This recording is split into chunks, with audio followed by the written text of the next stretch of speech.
এমনকি cricket board, সেখানেও মাননীয় স্পিকার দলীয়করণ, পরিবারকরণ সবকিছু করা হয়ে গেছে। আমাদের মাননীয় মন্ত্রীদের সন্তানরা সেই ক্রিকেট বোর্ডের সদস্য হয়ে গেছে। এখন আমাদের জুলাই গণঅভ্যুত্থান জাদুঘর, সেইখানে মাননীয় মন্ত্রীকে কেন সভাপতি হতে হবে? এই বিলটি যেভাবে দিনে দুপুরে একটা ছল চাতুরি করে, একটা জোচ্চুরির মাধ্যমে এই বিলটি সংশোধনী সভা পাশ করে নেওয়া হলো। মাননীয় স্পিকার, এটা আমরা প্রতিবাদ জানাচ্ছি। মাননীয় বিরোধী দলের চিফ হুইপ। মাননীয় স্পিকার, আপনাকে ধন্যবাদ। বিরতির আগে জাতীয় সংসদে আপনার সভাপতিত্বেই একটি বিল সংশোধনী সহ পাশ হয়ে গেল, জুলাই গণঅভ্যুত্থান স্মৃতি জাদুঘর বিল 2026। এই আপনি জানেন মাননীয় স্পিকার যে অন্তর্বর্তী সরকারের অধ্যাদেশগুলোকে নিয়ে একটা বিশেষ কমিটি করা হয়েছিল, যেই কমিটিতে 98টি অধ্যাদেশ সম্পর্কে আমরা ঐক্যমত পোষণ করেছি যে 98টি অধ্যাদেশ অ্যাজ ইট ইজ এটা সংসদে আসবে বিল আকারে এবং পাশ হবে। বাকিগুলোতে কিছুটাতে নোট অফ ডিসেন্ট সংশোধনী আছে, সেটা নিয়ে আলোচনা হবে। মাননীয় স্পিকার, এই জুলাই গণঅভ্যুত্থান স্মৃতি জাদুঘর বিল 2026 সেটা কিন্তু সেই 98টি অধ্যাদেশের একটি, যেটা নিয়ে সবাই ঐক্যমত ছিল, সরকারি দল বিরোধী দল, যে এই বিলটা যেভাবে অন্তর্বর্তী সরকারের সময় রচিত হয়েছে, গৃহীত হয়েছে, সেভাবে এটা পাশ হবে। এখন আজকে যখন এটি পাশ করার বা বিলটি উত্থাপনের সময় আসলো, দেখেন আধা ঘন্টা আগে একটা সংশোধনী দেওয়া হলো। মাননীয় স্পিকার, এখানে সংশোধনী যে কেউ দিতে পারে মাননীয় স্পিকার। যে 98টাতে ঐক্যমত আমরাও করেছি, সেই 98টার প্রত্যেকটাতে আমরা আপত্তি এবং সংশোধনী দিতে পারতাম, কিন্তু এটা আমাদের মধ্যে একটা কনসেনসাস হয়েছিল যে এই বিলগুলো নিয়ে আমরা কোনো প্রশ্ন তুলব না। এ কারণে কিন্তু মাননীয় স্পিকার সেই সব প্রত্যেকটা বিলে কিন্তু আমরা হ্যাঁ বলেছি, আমরা ঐক্যমত দিয়েছি।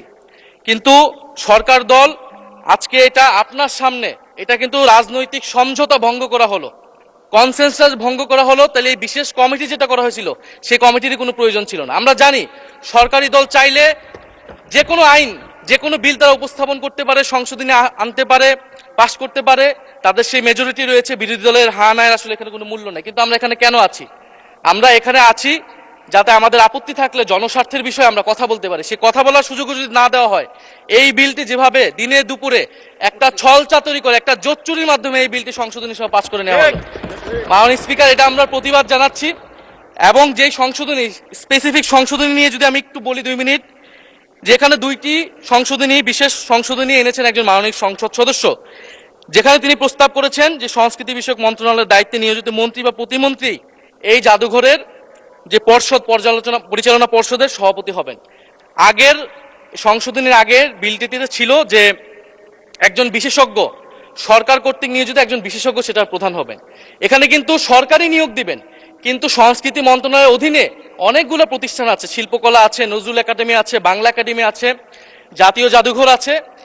এই প্রতিষ্ঠানগুলো কিন্তু, এটা মাননীয় স্পিকার আপনি যেমন রেওয়াজের কথা বলেন, এটাও কিন্তু রেওয়াজ, যেখানে বিশেষ সংশ্লিষ্ট ব্যক্তি যাদের সাহিত্য, ইতিহাস, সংস্কৃতি এক্সপার্টাইজ আছে বা জাদুঘর নিয়ে এক্সপার্টাইজ আছে, তাদেরকে সেই দায়িত্বগুলো দেওয়া হয়।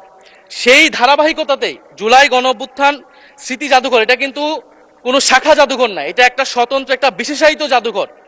যেই জাদুঘরের গঠিত হওয়ার সময় সকল পক্ষের মতামত নেওয়া হয়েছে, যেই জাদুঘরের স্মৃতি কথাতেও সকল পক্ষের, পুরা আমাদের শুধু গণ অভ্যুত্থানের নয়, আমাদের গত 16 বছরের ফ্যাসিবাদ লড়াইয়ের স্মৃতিগুলো নেওয়া হয়েছে, সবকিছুই সেখানে আছে। কিন্তু এখন যদি মন্ত্রীকে সেখানে বসানো হয়, প্রথমত এটা রেওয়াজ ভঙ্গ করা হয়, দ্বিতীয়ত এটা যে আমরা যে সরকারের, বর্তমান সরকারের প্রবণতা দেখছি বাংলাদেশের সকল প্রতিষ্ঠানকে দলীয়করণ করা, সেটারই একটা ধারাবাহিকতা। মাননীয় স্পিকার, আমরা দেখেছি বাংলাদেশ ব্যাংক দখল হয়ে, ব্যাংককে দলীয়করণ করা হয়েছে, স্থানীয় সরকার প্রতিষ্ঠানগুলোকে দলীয়করণ করা হচ্ছে, এমনকি ক্রিকেট বোর্ড, সেখানেও মাননীয় স্পিকার দলীয়করণ, পরিবারকরণ সবকিছু করা হয়ে গেছে। আমাদের মাননীয় মন্ত্রীদের সন্তানরা সেই ক্রিকেট বোর্ডের সদস্য হয়ে গেছে। এখন আমাদের জুলাই গণঅভ্যুত্থান জাদুঘর, সেইখানে মাননীয় মন্ত্রীকে কেন সভাপতি হতে হবে?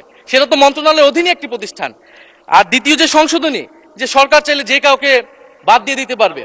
এখন জুলাই গণঅভ্যুত্থান আমরা সকলে এক বাক্যে স্বীকার করি, এটা সকল পক্ষের, ফ্যাসিবাদ বিরোধী সকল পক্ষের একটা অংশীদারিত্ব সেখানে আছে। এই জাদুঘর পরিচালনা করার ক্ষেত্রে, যে কোনো গুরুত্বপূর্ণ সিদ্ধান্তের ক্ষেত্রে এই জিনিসটা মানা উচিত, সকলের সেই কনসেনসাস থাকা উচিত। এখন সরকার সম্পূর্ণভাবে এটার নিয়ন্ত্রণে নেওয়ার চেষ্টা করা হচ্ছে, নিয়ে যাচ্ছে এই বিল পাসের মাধ্যমে।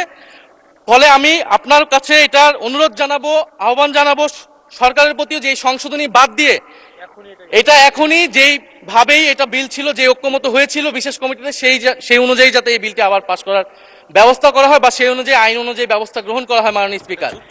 আর না হলে আমাদের এখানে থাকার কোনো দরকার নেই। সরকারের নজিরবিহীন যেভাবে দলীয়করণ চলতেছেন প্রতিষ্ঠানগুলোকে, আমাদের দেশে প্রতিষ্ঠানগুলো এই কারণেই দাঁড়ায় না, কারণ সরকার, তার দল, তার গুন্ডা বাহিনী, রাজনীতিবিদ সবকিছুকে তার নিয়ন্ত্রণে কেন থাকতে হবে। মাননীয় স্পিকার, আপনাকে